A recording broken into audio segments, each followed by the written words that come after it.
नमस्कार. मी मनीषा बोलते. आज आपण ज्योतिष चर्चा करूया. मी तुम्हाला पहिल्यांदाच एक थोड्या गोष्टीची कल्पना दिलेली आहे, की आपण हे देवाणघेवाण करतो आहे विचारांची. मी एकटी नाही बोलत आहे. आपण पण त्या संवादात सहभागी आहात सगळेजणं. असं आहे की मी माझे विचार तुमच्यासमोर मांडते. तुम्ही डिसॲग्री असलात तरी हरकत नाही. त्याबद्दल माझं काही दुमत नाही आहे. असू शकतं 4 जणांना माझी मतं पटतील, 4 जणांना नाही पटणार. हा तर एक कॉमन विचार आहे. त्याच्यावर असं मोठा इश्यू नाही आहे की ते तुम्हाला पटलंच पाहिजे आणि म्हणून मी बोलते, असं अजिबात नाही. तुम्हाला नाही पटलं हरकत नाही. पण मला सांगणं माझ्या दृष्टीने ज्योतिषशास्त्र काय आहे, ज्योतिषशास्त्राविषयीचं मला काय आकलन झालं आहे ते मी फक्त सांगण्याचा प्रयत्न करते, ना की मी तुमचे सगळ्यांचे विचार बदलण्याचा प्रयत्न करते. फक्त मी माझ्या बाजूने माझी बाजू मांडून सांगते आणि त्याच्यामध्ये एक रिस्पेक्ट ठेवला पाहिजे प्रत्येकाने, आणि प्रत्येकाने एकमेकांच्या विचारांचा पण रिस्पेक्ट ठेवला पाहिजे, केला पाहिजे, असं एक मला वाटतं. तर असा विषय आहे की जरा एक जनरल बोलते बरं का, की ज्योतिषशास्त्र हे मला तर वाटतं की हे अनादी काळापासून चालत आलेलं आहे आणि पुढेही ते चालत असणार आहे. ज्योतिषशास्त्र हे वेदांग आहे, वेदाचं एक अंग आहे. आता ह्याच्यावर भरपूर चर्चा होत असते की ग्रहतारे खरंच मानवी जीवनावर परिणाम करतात का, असे बरेच व्हिडिओ पण असतात. काही कॉन्ट्रावर्सी असलेले व्हिडिओ असतात. पण असू देत ना, ते प्रत्येकाचे आपले अभ्यास आहे आणि प्रत्येकाची आपली मतं आहेत. त्याबद्दल आपण टीका नसते करायची. दुसरं असं की अनादी काळापासून चालत आलेलं हे ज्योतिषशास्त्र आहे, जे वर्षानुवर्ष पिढ्यानपिढ्या पुढे जात आहे. आणि मला असं वाटतं की याचा ग्रहताऱ्यांचा आपल्यावर परिणाम होतो का, असा जर आपण विचार खरंच केला तर एक मुद्दा मला नेहमी असं वाटत असतो की समजा आत्ता मी जेव्हा हे रेकॉर्डिंग करते आहे त्यावेळेस पहाटेचे 4:30 वाजलेत फक्त. कारण माझं रोजचं रेकॉर्डिंग मी हे पहाटे करत असते. साधारणपणे 3, 3:30, 4च्या दरम्यान हे माझं रेकॉर्डिंग सुरू असतं. माझे हे विचार मी मांडत असते आपल्यासमोर. म्हणजे आत्ता थोडक्यात काय की सूर्योदय झालेला नाही, म्हणजे अंधार आहे सगळीकडे. आता सांगा, आपण पृथ्वीवर राहतो आहे आणि सूर्य पण तिकडे आहे. सूर्य तारा आहे, ग्रह नाही. खगोलशास्त्रीयदृष्ट्या सूर्य हा तारा आहे, स्वयंप्रकाशित आहे तो. त्याच्या प्रकाशाचा इतका प्रभाव आपल्या पृथ्वीवर पडतो आहे की आपण बघा आता अंधारमय आहो. अजून एक थोड्या वेळाने एक 2-4 तास 2 तासाने साधारणपणे आपल्याला उजाडल्यासारखं जाणवेल, उजेड दिसेल. मग हा पृथ्वीवर जो अंधार आहे, एका ग्रहाने जर याच्यावर प्रभाव टाकला आहे, तारा, आपण ज्योतिषशास्त्रात त्याला ग्रह म्हणतो आहे सूर्याला, पण तो तारा आहे, स्वयंप्रकाशित तारा आहे. आता त्या एवढ्या ताराने आपल्या पृथ्वीवर एवढा प्रभाव टाकला आहे की आपण आत्ता अंधारमय आहोत आणि थोड्या वेळाने आपल्याला उजेड दिसणार आहे, ऊन जाणवणार आहे. आपल्याला एक थंडी आत्ता जी जाणवते आहे, कारण हे पुण्यात आहे, म्हणजे हे मुंबई नसल्यामुळे पुण्यात आहे. पुण्यात थोडी पहाटेची थंडी असते. आता ह्या थंडीचा प्रभाव थोड्या वेळाने कमी होणार आहे.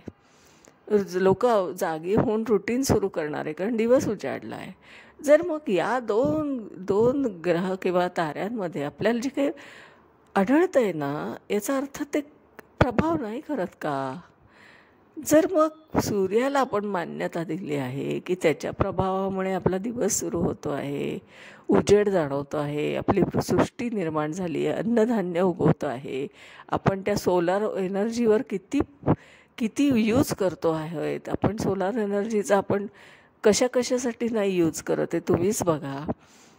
म्हणजे असे कुठे ठिकाण नाही आहे की जिथे सोलार एनर्जी वापरली जात नाही आहे. आत्ताच्या यालासुद्धा आपल्याला लाईटसुद्धा आपण सोलार एनर्जीवर करतो आहे ना. सगळं जे काय आहे ना सोलार एनर्जी आहे. सूर्याची मिळालेली उष्णता, प्रकाश, ह्याच्यावर आपली पृथ्वी अवलंबून आहे. जर मग चंद्राचा विचार केला तर चंद्र आकाशात दिसत असतो रात्री, मग त्याचा प्रवास होत असतो, अमावस्या पौर्णिमा घडत असते, मग आपल्याला आकाशातले तारे कधी दिसतात कधी दिसत नाही, नक्षत्र आपल्याला त्याच्यावरून जज करता येतात. हा सगळा जो आपण हा अभ्यास जर अशा पद्धतीने बघितला ना, तर एक मुद्दा असा आहे की आपण ग्रहाच्या अधीन आहोतच हे मान्य आपल्याला करावं लागेल. जर आपण सूर्याच्या या ताऱ्यावर इतकं अवलंबून आहे, त्याचा परिणाम जर आपल्या आयुष्यावर इतका होतो आहे मानवी जीवनावर, आज आपण सगळं सोलार एनर्जी आणि मूनच्या संदर्भात बघूया तर आपण एक शांतता, कोजागिरी पौर्णिमा साजरी करणं हे कशाच आहे? आपण त्या उपग्रहाला मानलं नाही आहे का? आपण चंद्र हा आपला पृथ्वीचा उपग्रह आहे, मग त्याला आपण मान्यता दिली आहे की नाही? त्याच्यावर आपण कोजागिरी पौर्णिमा साजर करतो. कोजागिरी पौर्णिमेचा जो चंद्र असतो त्याच्यात आपण एक दूध प्राशन करत असतो, छान असं उन्हं असं दूध, आणि छान एन्जॉय करत असतो. हे सगळं चंद्र आणि सूर्य यांच्यात घडलेलं जे काही नातं असतं त्याच्याप्रमाणे तिथी होत असतात, त्याच्याप्रमाणे आपले सण साजरे केले जातात. हे सगळी सृष्टी आपली पृथ्वीवरची जी आहे हे दिसत नाही आहे का आपल्याला? जर हे दोन ग्रह, म्हणजे ज्योतिषशास्त्रात सूर्याला पण ग्रह म्हणतात, म्हणून मी त्याला ग्रह म्हणते, अन्यथा तो तारा आहे, स्वयंप्रकाशित तारा आहे. पण मी ज्योतिषशास्त्रीय दृष्टिकोनातून बोलते आपल्याशी, त्यामुळे मी त्याला आत्ता ग्रह म्हणते. तर असं काही म्हणू नका की मला कळत नाही आहे की तो तारा आहे. कळतो आहे, पण ज्योतिषशास्त्रामध्ये त्याला ग्रह समजलं जातं. तर आता असं आहे की या दोन ग्रहांचा परिणाम जर पृथ्वीवर होत असेल, पृथ्वीवासियांवर होत असेल, तर नक्कीच जे दिसत नाही ते ग्रहसुद्धा परिणाम करत असतात. हे अमान्य करता आपल्याला येणार नाही, कारण दोन ग्रहांनी आपल्याला हे सिद्ध करून दिलेलं आहे. आता चंद्र हा उपग्रह आहे आपल्या पृथ्वीचा, पण आपण सूर्यमालिकेत जर बघितलं ना तर आपल्याला असं दिसेल की रवी, नंतर बुध, मग शुक्र आणि मग पृथ्वी असा क्रम दिसतो. तर पृथ्वी ही आपण त्याच्यावर असल्यामुळे, त्या ग्रहावर राहत असल्यामुळे आपण तिथे चंद्र रिप्लेस केला आहे, चंद्राला तिथे स्थान देऊन टाकले, कारण तो आपला उपग्रह आहे. म्हणजे पृथ्वी हे नाव काढून टाकून पण तिथे चंद्र असं एक केलेलं आहे. आणि मग तो चंद्र, मग त्याच्यानंतर मंगळ, मग आपण असे हे जे क्रमाने करतो आहे ना, तर हे जे काय आपल्याला दिसत आहेत शनीपर्यंतचे ग्रह, आपण जे कन्सिडर करतो ज्योतिषाचं करतो आहोत, ते आपल्याला काही ग्रह आपल्याला दिसत नाही आहे. आपल्या विजन जी आहे ती क्षमता कमी आहे, आणि म्हणून आपल्याला ते खूप अंतरावरचे दिसत नाही आहेत. पण याचा अर्थ त्याचा परिणाम नाही का? आहे, कारण हवा दिसत नाही म्हणून आपण ती अमान्य करतो आहोत का? हवेचा स्पर्श जाणवतोय ना, आल्हाददायकपणा वाटतो. आपण हाईटवर गेल्यावर हवा अशी छान झुळझुळ होत असते, तेव्हा आपण उल्हासित होतो. मग ही हवा दिसत नाही आहे ना, मग ती मान्य आहे ना आपल्याला. तसंच हे ज्योतिषशास्त्राच्या बाबतीत ग्रह जरी आपल्या डोळ्याला दिसत नसले तरी ते आपल्यावर परिणाम करत असतात.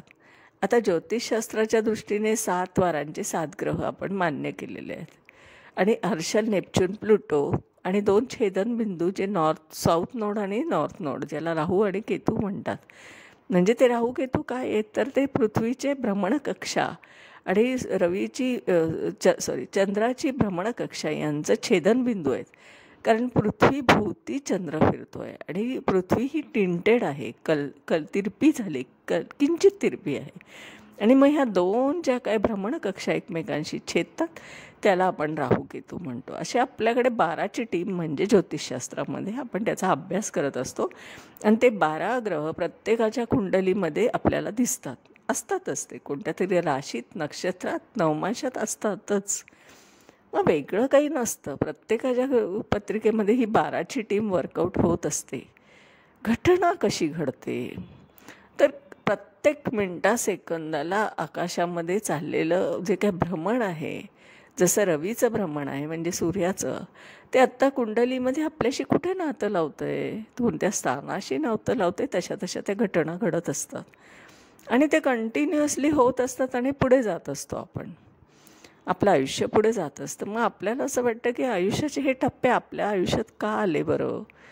आपल्याला आपलं तर सुरळीत चाललं होतं आयुष्य, मग असं अचानक काय घडलं असं की माझ्या बाबतीत की माझं आयुष्य 180 डिग्री बदललं. हे जे अलाइनमेंट आहे ना, हे म्हणजे खरं प्रिडिक्शन आहे आणि ज्योतिषशास्त्र आहे. आता आपण हा जो फरक मी सांगायचा प्रयत्न केला, हे माझे स्वतःचे रिसर्च आणि माझं मत आहे. आपलं दुमत असू शकतं, आपण त्याच्यावर नको पडूयात, कारण की ही कॉन्ट्राव्हर्सी आपल्याला काही बोलायची नाही आहे. आपल्याला फक्त ज्योतिषशास्त्र काय आहे याच्या मागोवा घ्यायचा आहे. आणि मला जे काही कळलं आहे, मला जे काही आकलन झालं आहे, ते फक्त मी मांडते तुमच्यासमोर. मी कोणी ग्रेट नाही, मी काही अंतिम सत्य नाही, मी बोलते ते काही अंतिम सत्य आहे असं मी म्हणत नाही आहे. पण जस्ट मला जे कळलं ते मी तुमच्यासमोर मांडते. आता आपण पुढे वळूया. ज्योतिषशास्त्राचं हे जे काही संदर्भ लावते मी, मग माणूस हा कर्माचा सिद्धांत आपण थोडंसं माहीत आहे तो आपल्याला की कर्माचा सिद्धांत म्हणजे काय. आता याच्यावरच पण कॉन्ट्राव्हर्सी होऊ शकते अशासाठी की काही जण म्हणतात की हे पुनर्जन्म नाहीच आहे, किंवा हे असं जीवन मरणाचं काही असं नसतं, हे चक्र नाही आहे असं असण्याची शक्यता आहे. नाकारता येणार नाही असं कॉन्ट्राव्हर्सी असण्याची. पण ठीक आहे, तो त्यांचा विचार आहे, मी माझा विचार मांडते. कर्माचा सिद्धांत म्हणजे काय, तर कर्म म्हणजे काय हे पहिल्यांदा लक्षात घ्या.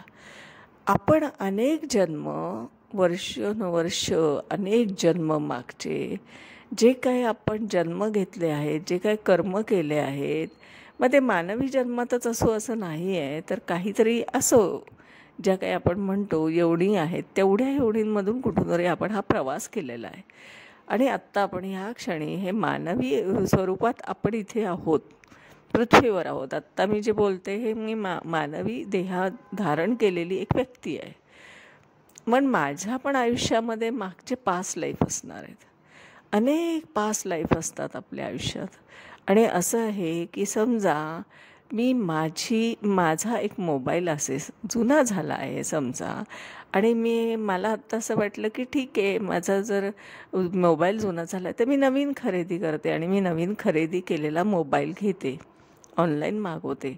आणि त्याच्यामध्ये मग मी काय करणार, मी जुन्या जो माझा मोबाईल असेल त्याच्यातली मेमरी कार्ड आणि सिम कार्ड असं दोन्ही काढणार आणि नवीन मोबाईलमध्ये टाकणार आणि माझा नवीन मोबाईल सुरू होणार. सेम आपण मागचा जन्म होतो, शरीर धारण केलेलं होतो, जे काय असेल ते कोणत्याही योनीतलं असू दे, तिथे आपण कर्म केलेलं असतं. आणि आपण ते जेव्हा तिथून एक्झिट होतो त्या फॉर्ममधून, त्या ज्या आपल्याला जो जन्म दिला त्या फॉर्ममधला एक्झिट झाल्यानंतर आपली मेमरी आणि सिम कार्ड दोन्ही आपण परत कॅरी ऑन करत असतो पुढच्या जन्मासाठी. आता माझ्या विषयावर बोलायचं झालं तर मी माझ्या संदर्भात बोललेलं असं की माझं मेमरी कार्ड आणि माझं जे काही सिम कार्ड असेल ते मी कॅरी ऑन केलं या जन्मात. मग ठीक आहे, आता मग कॅरी ऑन केलं म्हणजे काय झालं, तर तुम्हाला काही गोष्टी ह्या पास्टमधल्या तुम्ही बॅगेज घेऊन येत असतात. म्हणजे पापपुण्याचं एक बॅगेज आपण घेऊन येतो आहे समजा. मग होतं काय की आपण एखादी फटाक्याची माळ असते की नाही, जी 100ची लढ आहे समजा, आपण मग दिवाळीत बघतो एका पॅकेटमध्ये 100ची एक लवंगी फटाक्याची माळ असते. आपण ती सेपरेट करून एक एक फटाका वाजवतो, उडवतो दिवाळीमध्ये, नाही का. तर मग तशा पद्धतीने आपलं हे आयुष्य हे एक एक फटाका फुटत जातो आणि आपलं आयुष्य तसं आपल्याला दिसत जातं त्या मिनिटाला.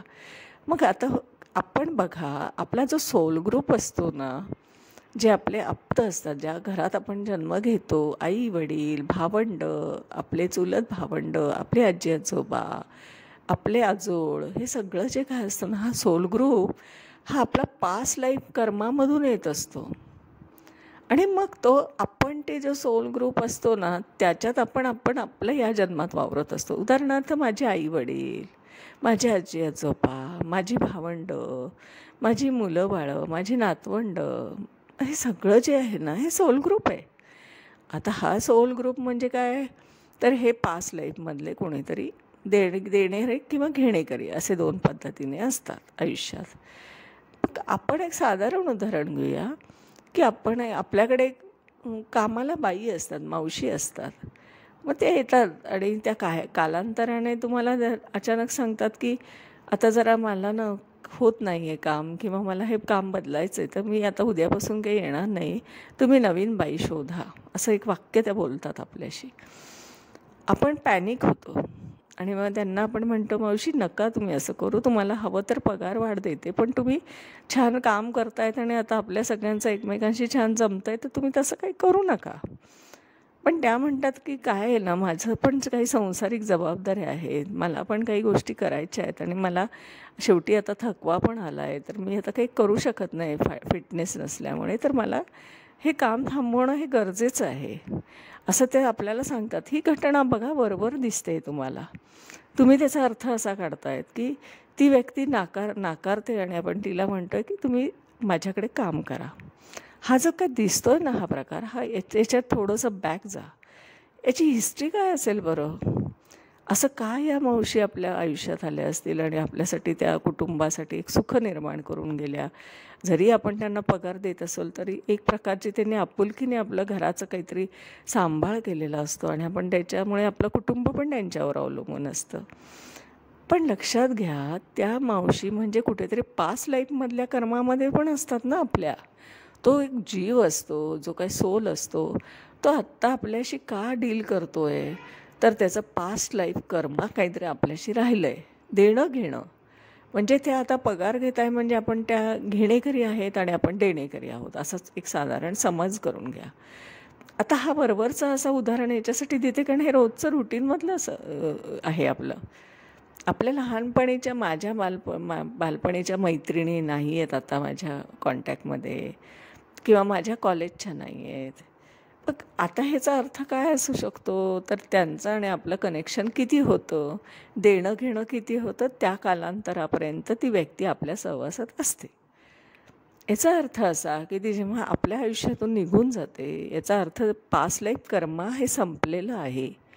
जे काय आहे ते आपण जे काय बॅगेज घेऊन आलो आहे त्यांच्या संदर्भातलं, तसं त्यांचं संपलं आहे आणि म्हणून ते एक्झिट आपल्या आयुष्यातून त्या बाहेर पडत आहेत आणि त्या दुसऱ्या सोल ग्रुपशी कनेक्ट होत आहेत. हा एक सिम्पल थॉट आपण जेव्हा जर निर्माण केला जीवनात, तर आपल्याला हा त्रागासुद्धा होणार नाही की मावशी सोडून का गेल्या, मी एवढं चांगला पगार देत होती, एवढा जीव लावला तरी त्या सोडून गेल्या. पण लक्षात घ्या, त्या सोलचं पण आपल्याशी कनेक्शन असतं, तेवढ्याच काळ ते आपल्याकडे वावरत असतात. सेम आपल्या सहवासात येणाऱ्या ज्या काही मैत्रिणी आपल्या आजूबाजूचे नातेवाईक, हे सगळे आपल्याशी काही कालांतरासाठी कनेक्ट असतात आणि काही नंतर ते डिस्कनेक्ट होतात. मग हे कशासाठी, तर त्रागा नाही करायचा. इथे काही ब्लेमिंग सिस्टीम नसावी. म्हणजे की याच्यामुळे हे घडलं, याच्यामुळे हे घडलं, हे जी काही ब्लेमिंग सिस्टीम आहे ना, ही बंद ठेवायला पाहिजे आपल्याला. कासाठी, तर हे पास्ट लाईफ कर्म आहे, तुमचं त्या व्यक्तीशी तितकंच कर्म होतं म्हणून ती तुमच्या सहवासात आली होती, तुमची डेबिट आणि क्रेडिट एंट्री 0 झाली आहे, तर मग तिथे आता नो बॅलन्स आहे, अकाउंट क्लोज नाही का होणार. मी बँकिंग भाषेत बोलते कारण की बँकेत जॉब केल्यामुळे थोडीशी उदाहरणं मी बँकिंग जॉबबद्दल दिसते. मग जसं आपण बँकेत जातो, चेक देतो आणि आपण आपल्या अकाउंटमध्ये असलेल्या बॅलन्समधूनच आपण ते विड्रॉ करतो, पैसे नवीन डिपॉझिट करत असतो. नवीन डिपॉझिट करणं म्हणजे काय, पैसे तर आत्ताचं कर्म करणं, बॅलन्स वाढवणं. मग तो तुम्ही चांगला वाढवताय का काय, हा डिपेंड तुमच्या आत्ताच्या कर्मावर अवलंबून आहे. तुम्ही जमा काय करताय अकाउंटमध्ये, काय जमा पुंजी आहे तुमची, इन्व्हेस्टमेंट्स त्याला म्हणूया, ती तुमच्या आत्ताच्या कर्मामध्ये आहे. पण मागचं कर्माचं तुम्हाला काय माहिती, लेखाजोखा काय झालेला आहे, तर ते आपल्याला जो मागचा बॅलन्स असतो कॅरी फॉरवर्ड झालेला, त्याबद्दल आपल्याला अज्ञान असतं आणि म्हणून आपल्याला कळत नाही की या आयुष्यामध्ये मी तर सगळ्यांशी चांगलं वागतो आहे, पण माझ्या बाबतीत असं का ट्रीट होतं आहे, मलाच का हा त्रास होतो आहे सगळ्यांचा, किंवा माझ्या मनाविरुद्ध का घटना घडत आहेत आणि मला सपोर्ट का होत नाही. पण लक्षात घ्या, हे तुमचं आत्ताचं कर्म आहे ना, ही पुढची इन्व्हेस्टमेंट आहे. पण मागचं जे काय कर्म होतं केलेलं, ते आत्ता तुमचं फळास येत आहे. त्याला म्हणूया कर्माचा सिद्धांत. म्हणून अशा पद्धतीने जर तुम्ही प्रत्येक व्यक्तीकडे बघित गेलात ना, तर ब्लेमिंग सिस्टीम बंद होते, आपला त्रागा कमी होतो, आपलं आयुष्य शांत व्हायला लागतं हळूहळू. कारण आपल्याला माहिती आहे की ह्या व्यक्तीचं आपल्याशी असलेलं कर्म संपलं आहे आणि म्हणून ही व्यक्ती आता आपल्या आयुष्यात नाही आहे. मग आपल्या आयुष्यात नाही आहे म्हणून आपल्या आयुष्यात थांबणार आहे का? असं नाही आहे. कारण हे असं आहे की प्रत्येकाचं येणं आणि जाणं, जसं आपण म्हणूया ना की सारे प्रवासी घडीचे, हे जे काही पुस्तक पु ल देशपांडेंनी लिहिलेलं आहे त्याच्यामध्ये जे काय आपण सगळेजण आहोत ते सारे प्रवासी घडीभराचे आहोत. बसमध्ये आपण बसतो, आपल्या सहप्रवासी असतात, ते त्यांच्या स्टॉपवर उतरतात, आपण आपल्या स्टॉपवर उतरतो. असं सेम आयुष्य आहे. सगळ्यांना आपण एका दिशेने प्रवास करत असतो, आपला स्टॉप आला की आपण उतरायचं असतं, ती व्यक्ती पुढच्या प्रवासाला निघून जात असते. ह्या पद्धतीने आपलं जीवन चालू असतं ना. हा जो झाला कर्माचा सिद्धांत, जो मला म्हणायचा आहे, मी एक सिम्पल फॉर्ममध्ये सांगायचा प्रयत्न करते, बोजड नको या.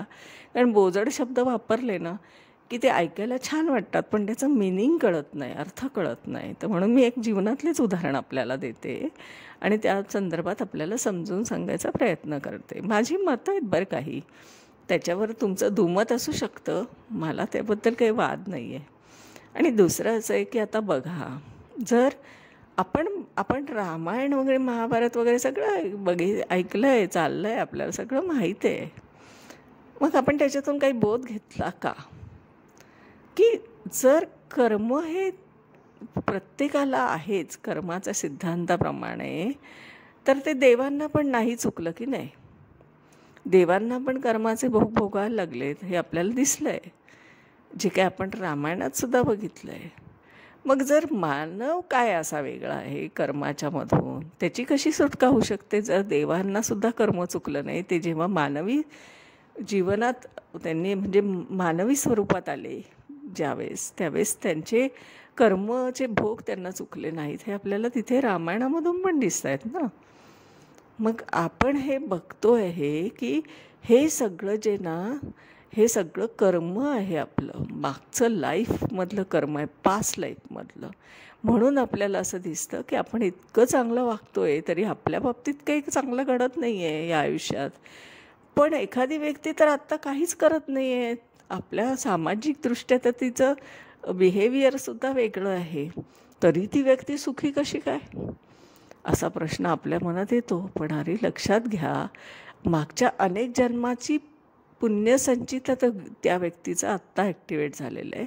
आणि आपलं समजा जर का बॅड पॅच चालू असेल तर आपलं काहीतरी बॅड पॅचचा अर्थ की आपलं काहीतरी मागचं कर्म जे ना ते फळास आलं आहे आत्ता, म्हणून आपल्याला हे भोग आलेत असे पण म्हणायचं. कारण आपलं आयुष्य काय आहे तर आपल्याला उपभोग घ्यायचा आहे सुखाचा आणि दुःख भोगायचं आहे, जे त्याला आपण भोगणं म्हणतो, त्रास म्हणतो, त्रागा म्हणतो, मानसिकता बिघडणं म्हणतो. ते सगळं जे काय आहे दुःखाचं स्वरूपात जे आपल्या समोर येतं आहे ना, ते सुद्धा पास्ट लाईफमधलं आहे बरं का. आणि म्हणून आपण ना एकदा सजगतेने या गोष्टीकडे बघितलं पाहिजे की अरे हे घडतं, हे नक्की काय घडतं आहे माझ्या बाबतीत. मग त्रागा कमी होईल, मग ब्लेमिंग सिस्टीम कमी होईल की याच्यामुळे हे घडलं, त्याच्यामुळे घडलं, या व्यक्तीने अशी ॲक्शन घेतली नसती तर असं घटना घडलीच नसती आणि मग असे परिणाम मला भोगायला लागले नसते वगैरे वगैरे जे आपण म्हणतो ना, ह्याला खूपसा अर्थ नाही बरं का.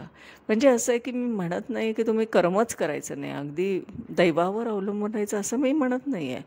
कर्म करा, पण ते सजगतेने करा, जाणीवपूर्वक लक्ष ठेवा की आपण करतो आहे ते कर्म चांगलं करतो आहे, ज्याच्याने कोणाचं काही नुकसान तर होत नाही आहे ना, किंवा कोणाचं काही आर्थिक हानी तर नाही ना होते याच्यातून. मी असं काही कृत्य करते आहे का की ज्याच्याने दुसऱ्याची हानी होते, आर्थिक पण आणि मानसिक पण, असं काही नाही ना. ह्या सजगतेने जर प्रवास केला ना तर नक्कीच मला वाटतं आत्ताची इन्व्हेस्टमेंट हे पुढच्या नेक्स्ट बर्थसाठी चांगली असू शकेल असं मला वाटते.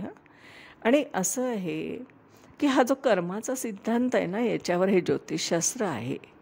कारण आपण 5th हाऊस पंचमस्थान, ज्याला आपण पूर्वसंचित पुण्यकर्म म्हणतो ना, ते काय आहे तिथे काय आहे, कोणते ग्रह आहेत, कोणते नक्षत्र आहे, कोणती रास आहे, त्या व्यक्तीचं काय असू शकतं आयुष्य आता, आणि कशामुळे हे आत्ता आलेलं त्याचं अलाइनमेंटमुळे आलेलं त्याचं हे कन्सल्टिंगमधून आपल्याला दिसत असतं. म्हणजे आत्ताचं आयुष्य हे कन्सल्टिंगमधून आपल्याला कळत असतं, कारण त्यांची पत्रिका आपल्या जेव्हा समोर येते तेव्हा आपल्याला त्याचं एक कळत नकळत आत्ताचं त्यांचं लाईफ का बरं असं आहे त्याचं उत्तर कुठेतरी 5th हाऊसमध्ये असतं, हे आपल्याला जाणवत असतं.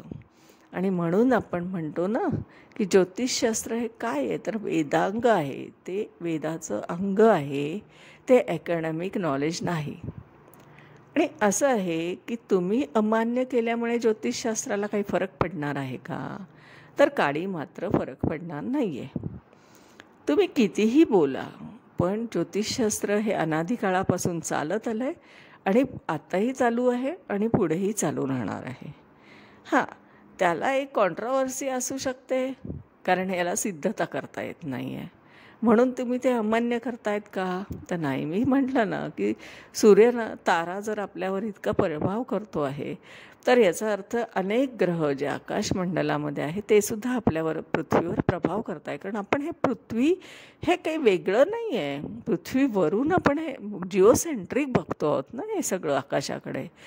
त्याच्यामुळे पृथ्वी वेगळी काही नाही, ती एक ग्रहमंडल आहे ना, त्याच्यामधली एक घटक आहे तो, आणि त्याच्यावर आपण राहतो आहे. म्हणजे आपल्याला आयुष्यावर आपल्या सगळ्या घटनांचा परिणाम होणंच असणार आहे. कक्षा आहे पृथ्वीला, आणि आपली एक कपॅसिटी आहे बघण्याची, विजन. ती विजनपर्यंतच आपण सृष्टी बघू शकतो, त्याच्या पलीकडे पण सृष्टी असते, पण आपल्याला ती दिसत नाही, कारण आपल्या डोळ्याची विजन तेवढी नाही आहे, क्षमता तेवढी नाही आहे बघण्याची. आकलन करण्याची पण आपल्याला क्षमता जरा कमी असते. त्यामुळे आपण बघा आपल्याकडे जो डॉग असतो त्याची क्षमता स्मेलने आणि आपली क्षमता याच्यात किती फरक आहे.